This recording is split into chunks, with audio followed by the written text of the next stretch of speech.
Good evening all of you. कैसे हैं आप सभी? मैं माधुरी वेलकम करती हूँ आप सभी का BNSS की इस सीरीज में। देखो, लास्ट क्लास में हमने चैप्टर 5 का एक सेक्शन पढ़ा था, section 35। Very very important, pre mains और इंटरव्यू तीनों के लिए ये क्वेश्चन आता है।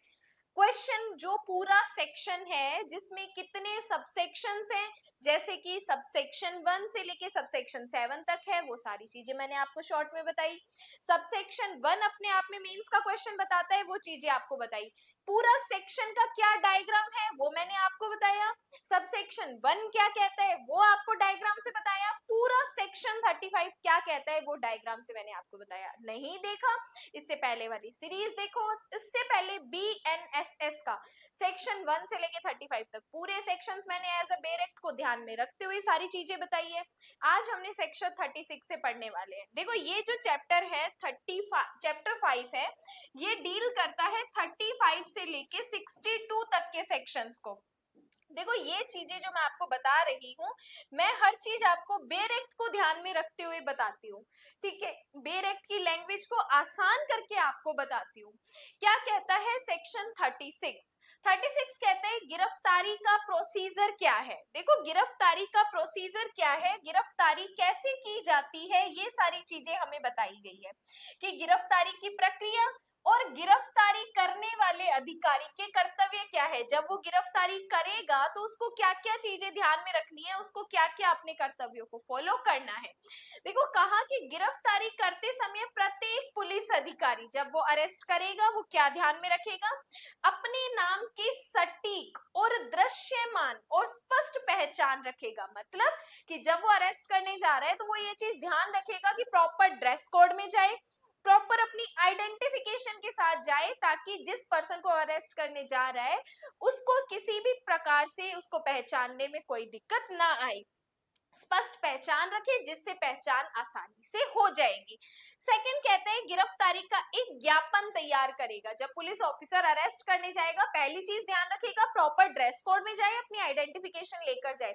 दूसरा, एक फॉर्मेट तैयार करेगा, ज्ञापन तैयार करेगा। उस ज्ञापन में क्या क्या चीजें होंगी?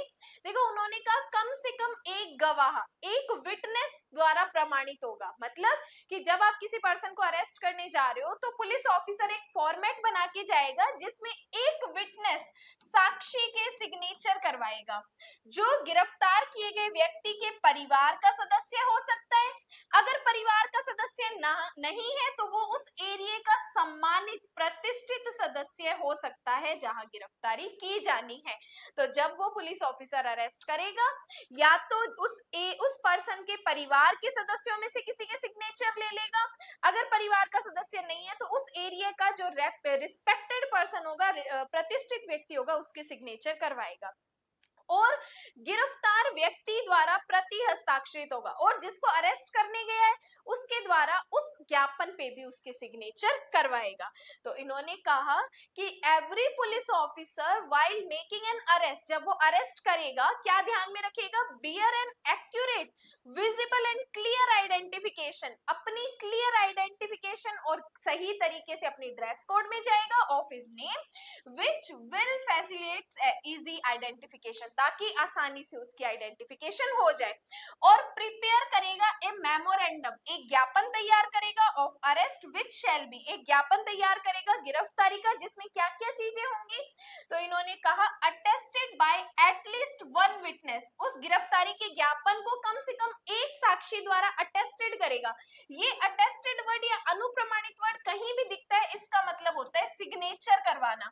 अगर आपने किसी एक कागज पे सिग्नेचर कर दिए तो इसका मतलब होता है आपने उस कागज को अपनी तरफ से अटेस्टेड कर दिया कि यस, ये कागज या ये डॉक्यूमेंट मेरी नॉलेज में है। तो एक विटनेस के द्वारा अटेस्टेड करवाया। Who is a member of the family, वो किस उस फैमिली का मेंबर हो सकता है, ऑफ द पर्सन अरेस्टेड, जिस पर्सन को अरेस्ट किया है, और a respectable member where the locality where the arrest is made, जहां पर अरेस्ट किया जा रहा है उस एरिया का एक रिस्पेक्टेड पर्सन भी हो सकता है जिसे हम एक साक्षी के रूप में सिग्नेचर करवा सकते हैं। सेकंड कहता है काउंटर साइन, मतलब फिर से जिसको आप गिरफ्तार कर रहे हो उससे हस्ताक्षर करवाओगे बाय द पर्सन अरेस्टेड, जिस पर्सन को अरेस्ट किया गया है उसके द्वारा आप काउंटर सिग्नेचर करवाओगे। उसके बाद थर्ड कहता है कि गिरफ्तार किए गए व्यक्ति को सूचित करें जब तक कि ज्ञापन उसके परिवार के किसी सदस्य द्वारा सत्यापित न किया गया हो कि उसे अपने किसी रिश्तेदार या दोस्त या उसके द्वारा नामित किसी अन्य व्यक्ति या गिरफ्तारी के बारे में सूचित करने का अधिकार है। मान लो कि उसका मेंबर उस गिरफ्तारी के ज्ञापन को सिग्नेचर नहीं कर पा रहा है, सत्यापित नहीं कर पा रहे, तो अरेस्टेड पर्सन को ये भी कह सकेंगे कि आप अपने किसी रिलेटिव के को या दोस्त को भी इंफॉर्मेशन दे सकते हो ताकि वो आए और उस पर सिग्नेचर करके जाए। Inform the person arrested unless the memorandum is attested by a member of his family that he has a right to have a relative or a friend or any other person named by him to be informed of his arrest, ताकि वो अपने relative को, दोस्त को भी इस गिरफ्तारी की सूचना दे दे। तो यहाँ पर हमें बताया कि जब पुलिस अरेस्ट करेगी तो उसे क्या क्या चीजें ध्यान में रखनी है। विटनेस से साइन करवाएगी, वो विटनेस फैमिली मेंबर हो सकता है, उस एरिया का रिस्पेक्टेड पर्सन हो सकता है जहां पर गिरफ्तारी की जानी है, और पुलिस ऑफिसर जब भी अरेस्ट करने जाएगा प्रॉपर अपनी ड्रेस कोड में जाएगा, अपनी आइडेंटिफिकेशन को लेकर जाएगा। उसके बाद बात करते हैं सेक्शन 37 की। कहता है डेजिग्नेटेड पुलिस ऑफिसर, पदाविहित पुलिस अधिकारी।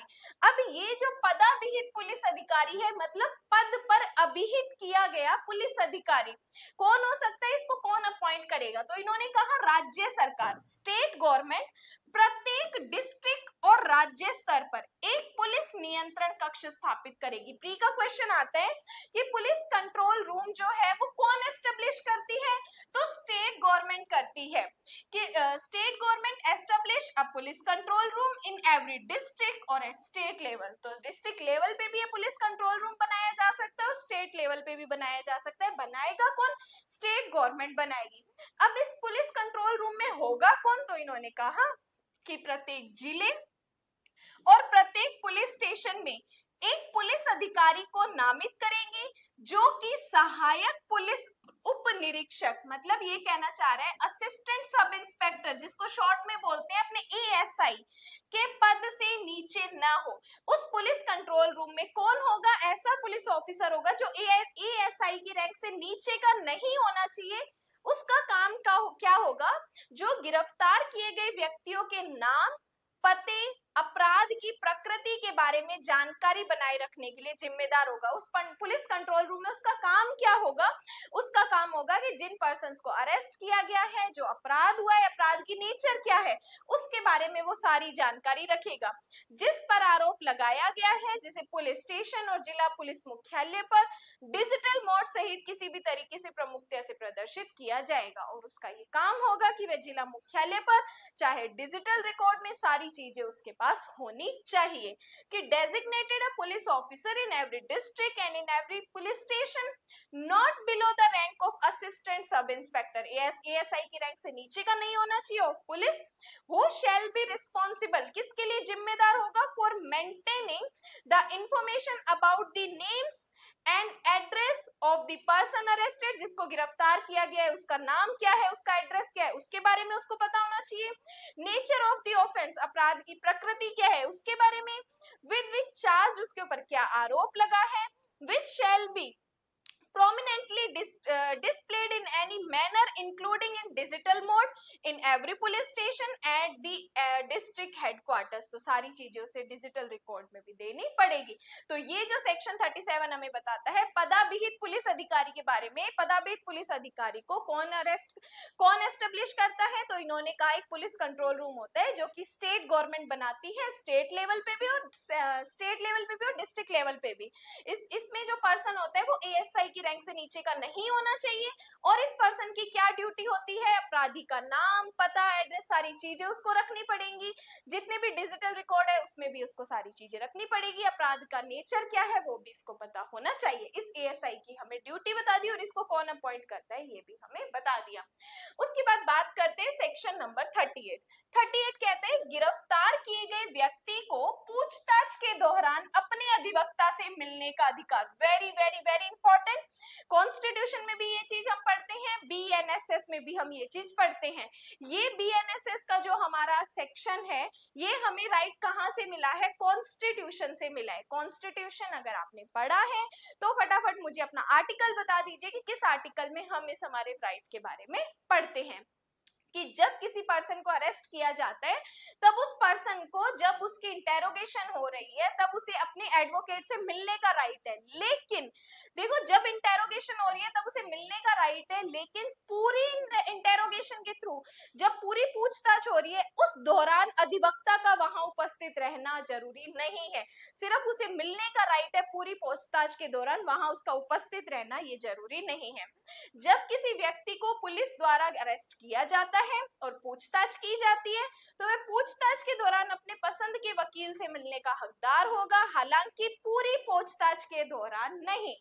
कि when any person is arrested and interrogated by the police, he shall be entitled to meet an advocate of his choice during interrogation, though not throughout interrogation। पूरी interrogation के दौरान नहीं, लेकिन उस बीच उसे मिलने का राइट है। ये सेक्शन हमें 38 बताता है। अब बात करते हैं 39, नाम और निवास बताने से इनकार करने पर गिरफ्तारी। कि जब आप अपना नाम नहीं बताते, अपना एड्रेस नहीं बताते, मना कर देते हो, झूठा एड्रेस बताते हो, तब भी हम आपको अरेस्ट कर सकते हैं। वेरी इंपॉर्टेंट सेक्शन, याद करो जब हमने सेक्शन 35 पढ़ा था कि अगर आप कोई कॉग्निजेबल या सेक्शन 35 में कोई ऑफेंस है, अगर उनमें अपराध करते हो, तब भी आप वारंट के बिना अरेस्ट किए जाओगे। लेकिन सेक्शन 39 को छोड़कर 39 में अगर आप कोई ऑफेंस करते हो, नाम और निवास नहीं बताते, तब भी हम आपको विदाउट वारंट अरेस्ट कर सकते हैं। देखो, जब कोई व्यक्ति जिसने किसी पुलिस अधिकारी की उपस्थिति में कोई असंज्ञेय अपराध किया है, नॉन कॉग्निजेबल ऑफेंस किया है, क्योंकि कॉग्निजेबल ऑफेंस में तो पुलिस विदाउट वारंट हमें अरेस्ट करके लेके जा रही है, लेकिन यहाँ पर किसी पर्सन ने असंज्ञेय अपराध किया है पुलिस अधिकारी की उपस्थिति में या करने का आरोप लगाया है, तब ऐसे अधिकारी की मांग पर अपना नाम और निवास बताने से इनकार कर देता है। आपने नॉन कॉग्निजेबल ऑफेंस किया, ठीक है, पुलिस ने आपका नाम और एड्रेस पूछा, आप उसको नहीं बता रहे, डिनाई कर रहे हो, या कोई नाम या निवास बताता है जिसके बारे में अधिकारी के पास झूठा विश्वास करने का कारण है। मतलब अपराधी अधिकारी को यह पता चल रहा है कि आप एड्रेस बता तो रहे हो, लेकिन झूठा एड्रेस बता रहे हो, तो उसे ऐसे अधिकारी द्वारा गिरफ्तार किया जा सकता है, ताकि उसका नाम या निवास सुनिश्चित किया जा सके। अगर आप पुलिस ऑफिसर की उपस्थिति में असंज्ञेय अपराध करते हो, तब आपसे पुलिस ऑफिसर आपका नेम और एड्रेस पूछती है, नहीं बताते तो पुलिस आपको अरेस्ट कर सकती है, या झूठा एड्रेस बताते हो तब भी पुलिस आपको अरेस्ट कर सकती है। Sorry, when any person who in the presence of a police officer has committed or has been accused of committing a non-cognizable offense, refuse or demand of such officer to give his name and residence, or gives a name or residence which such officer has reason to believe to be false, वो झूठा है, he may be arrested, arrest किया जा सकता है by such officer, उस officer के द्वारा, in order that his name or residence may be ascertained, इसलिए अरेस्ट किया जाता है ताकि हमें सही नाम और पता, उसका पता लग सके। देन कहते हैं कि जब ऐसे व्यक्ति का असली नाम और एड्रेस पता चल जाता है, तो उसे आवश्यकता पड़ने पर मजिस्ट्रेट के सामने पेश होने के लिए बॉन्ड मतलब बंद पत्र पर और जमानत पत्र पर रिहा किया जा सकेगा। जब हमें उसका सही नाम और एड्रेस पता चल जाता है, तब हम उससे बॉन्ड भरवाएंगे, बंद पत्र भरवाएंगे, या जमानत पत्र बेल बॉन्ड भरवा के भी हम उसे छोड़ देंगे। When the true name and residence of such person have been ascertained, he shall be released on a bond or bail bond to appear before a magistrate if so required। तो जब जरूरत पड़ी तब हम आपसे बेल बॉन्ड भरवा के हम आपको छोड़ देंगे।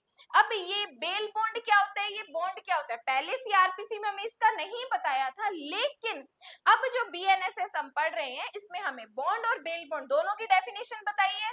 अगर आप पहली बार ये वीडियो देख रहे हो तो बीएनएसएस की प्लेलिस्ट अवेलेबल है, सेक्शन 1 से हम यहाँ तक पढ़ चुके हैं, वहां पर पूरा डेफिनेशन क्लोज मैंने आपको समझाया है। उसके अलावा एक और चीज आपसे पूछनी थी कि आप चाहते हो कि अगर बीएनएसएस की क्लास डेली अपलोड हो, डेली चैनल पे आनी चाहिए, जैसे बीएनएस की आती है। तो जितने भी स्टूडेंट आप देख रहे हो, आप ये बताएं कि यस बीएनएसएस की क्लास डेली आनी चाहिए और किस टाइम पे आनी चाहिए। जो मेजॉरिटी ऑफ द टाइम होगा उसी टाइम पे हम बीएनएसएस की क्लास को अपलोड करेंगे। लेकिन जितने भी स्टूडेंट्स देख रहे हो वही, अगर आप चाहते हो कि डेली आए तो हम डेली भी इस क्लास को अपलोड करेंगे, लेकिन आपके कमेंट्स पे और आपके टाइम पे ये चीज डिपेंड रहेगी, जैसे बीएनएस की आती है। नेक्स्ट बात करते हैं, देखो नेक्स्ट, परंतु कहते हैं यदि ऐसा व्यक्ति भारत में निवासी नहीं है, मतलब अगर वो पर्सन इंडिया में नहीं रहता, तो जमानत पत्र भारत में किसी निवासी, किसी जमानतदार या जमानतकर्ता द्वारा सुरक्षित किया जा सकेगा। मतलब अगर आप इंडिया में नहीं रहते तो हम आपके बेल बॉन्ड पे आपको कैसे छोड़ सकते हैं, तब हम आपका कोई श्योरिटी, प्रतिभू या प्रतिभुओं की जमानत पर हम आपको भी छोड़ सकते हैं, provided that if such person is not resident in India, the bail bond shall be secured by a surety, और श्योरिटीज आपके प्रतिभू या प्रतिभुओं द्वारा जमानत पत्र भरने पर हम आपको छोड़ देंगे। कब? जब आप इंडिया से बाहर रहते हो। देन बात करते हैं सबसेक्शन 3। सबसेक्शन 3 कहते हैं यदि गिरफ्तारी के समय से 24 घंटे के भीतर ऐसे व्यक्ति का सही नाम और निवास सुनिश्चित नहीं किया जाता। हमने आपको क्यों अरेस्ट किया? क्योंकि आपने अपना नाम और एड्रेस नहीं बताया और 24 घंटे हो चुके हैं। 24 घंटे के अंदर भी आप अपना सही नाम और एड्रेस हमें नहीं पता चल पाता, या यदि वह बंद पत्र या जमानत पत्र निष्पादित करने में भी विफल रहता है, ना तो बॉन्ड भर पा रहा है ना बेल बॉन्ड भर पा रहा है, यदि आवश्यक है तो पर्याप्त जमानत प्रस्तुत करने में विफल रहता है, तो उसे तुरंत अधिकार क्षेत्र वाले निकटतम मजिस्ट्रेट के पास भेजा जाएगा। कि अगर 24 घंटे के अंदर वो अपना सही नाम और एड्रेस नहीं बताता, बेल बॉन्ड भरने में भी फेलियर रहता है, तब हम क्या करेंगे, उसे मजिस्ट्रेट के सामने पेश करेंगे। If the true name and residence of such person is not ascertained within 24 hours from the time of arrest, or he fails to execute the bond or bail bond, or if so required to furnish sufficient sureties, he shall forthwith the forwarded to the nearest magistrate having jurisdiction। जिसके पास jurisdiction है उस magistrate के पास हम उसको छोड़ देंगे। ये कहता है हमें सेक्शन 39। देन बात करते हैं सेक्शन नंबर 40। 40 कहता है प्राइवेट व्यक्ति द्वारा गिरफ्तारी और गिरफ्तारी की प्रक्रिया, मतलब कि आप और हम भी किसी पर्सन को अरेस्ट कर सकते हैं, और अरेस्ट करने के बाद आपके और हमारे द्वारा क्या प्रोसीजर फॉलो किया जाएगा ये हमें बताता है बीएनएसएस का सेक्शन 40। अब देखो, कोई भी प्राइवेट व्यक्ति किसी ऐसे व्यक्ति को जो उसकी उपस्थिति में गैर जमानतीय, मतलब अजमानतीय और संज्ञेय अपराध करता है, अजमानतीय नॉन बेलेबल और कॉग्निजेबल ऑफेंस करता है आपके और मेरी उपस्थिति में, या किसी उद्घोषित अपराधी को गिरफ्तार कर सकता है या गिरफ्तार करवा सकता है, और अनावश्यक देरी के बिना, लेकिन ऐसी गिरफ्तारी के 6 घंटे के भीतर, अंडरलाइन करो, प्री का क्वेश्चन है, 6 घंटे के भीतर गिरफ्तार किए गए किसी भी व्यक्ति को पुलिस अधिकारी के हवाले कर देगा या सौंप देगा, या पुलिस अधिकारी की उपस्थिति में ऐसे पुलिस अधिकारी को ले जाएगा या निकटतम पुलिस स्टेशन में हिरासत में ले जाएगा। कि जब कोई प्राइवेट पर्सन किसी व्यक्ति को कब गिरफ्तार कर सकता है, जब उसकी उपस्थिति में अजमानतीय और संज्ञेय अपराध किया जाता है, तब अरेस्ट करने के या तो यथाशीघ्र, जितना जल्दी हो सके, या 6 घंटे के भीतर भीतर उस पर्सन को वो कहां ले जाएगा, पुलिस स्टेशन में ले जाएगा। Any private person may arrest or cause to be arrested any person who in his presence commits a non-bailable or cognizable offense or any proclaimed offender and without unnecessary delay, बिना देरी किए हुए, but within 6 hours, but 6 घंटे के अंदर, from such arrest shall make over or cause to be made over any person so arrested to a police officer in the absence of a police officer take such person or cause him to be taken in custody to the nearest police station। तो जब वो private person उस person को arrest करके police station में लेके जाएगा, तो पुलिस ऑफिसर क्या करेगा, उसे अपनी हिरासत में ले लेगा। उसके बाद बात करते हैं, यदि ये विश्वास करने का कारण है कि ऐसा व्यक्ति धारा 35 सबसेक्शन 1 के प्रावधानों के तहत आता है, तो वह पुलिस अधिकारी उसे हिरासत में ले लेगा। पुलिस के पास जब हम उसे अरेस्ट करके लेके गए, पुलिस को लगा कि इसने तो सेक्शन 35 में से सबसेक्शन 1 में से कोई ऑफेंस किया है, जो अपनों ने पढ़ा था कि कॉग्निजेबल ऑफेंस करता है, 7 साल तक का अपराध करता है, 7 साल से ऊपर का अपराध करता है। जो चीजें हमने सबसेक्शन 1 में पढ़ी थी, 10 बातें पढ़ी थी, वही बात कर रहे हैं कि सबसेक्शन 1 में अगर पुलिस को लगता है कि इसने कोई ऑफेंस किया है, तो पुलिस अधिकारी उसे कस्टडी में ले लेगा। If there is reason to believe that such person comes under the provision of subsection 1 of section 35, a police officer shall take him in custody. तो पुलिस ऑफिसर क्या करेगा, उसे कस्टडी में ले लेगा। अब देखो सबसेक्शन 3, सबसेक्शन 3 कहते हैं, यदि ये विश्वास करने का कारण है कि उसने एक असंज्ञेय अपराध किया है, अब पता चला कि उसने तो नॉन कॉग्निजेबल ऑफेंस किया है, और वह पुलिस अधिकारी की मांग पर अपना नाम और निवास बताने से डिनाई कर देता है, या ऐसा नाम निवास बताता है जो झूठा है, तो वह उस पर 39 के प्रावधानों के तहत कार्रवाई करेगा। मतलब उसको अरेस्ट करके उससे पूछेगा, अगर वो सही बता देता है तो बेल बॉन्ड पर भी छोड़ देगा।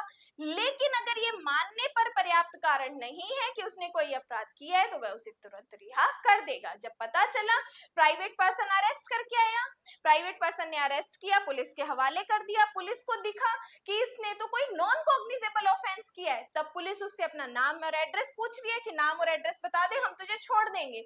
लेकिन वो अपना नाम और एड्रेस नहीं बताता, तो पुलिस उसे नहीं छोड़ती। तो फिर और अगर उसको लगता है कि ये नाम और एड्रेस नहीं बता रहा, झूठा बता रहा है, तो 39 के अकॉर्डिंग उसके ऊपर प्रोसीडिंग की जाएगी। लेकिन पता चलता है कि अरेस्ट करने का कोई रीजन नहीं है, उसको गलत ही अरेस्ट कर लिया, गुड फेथ में अरेस्ट कर लिया, तो पुलिस उसे छोड़ भी सकती है।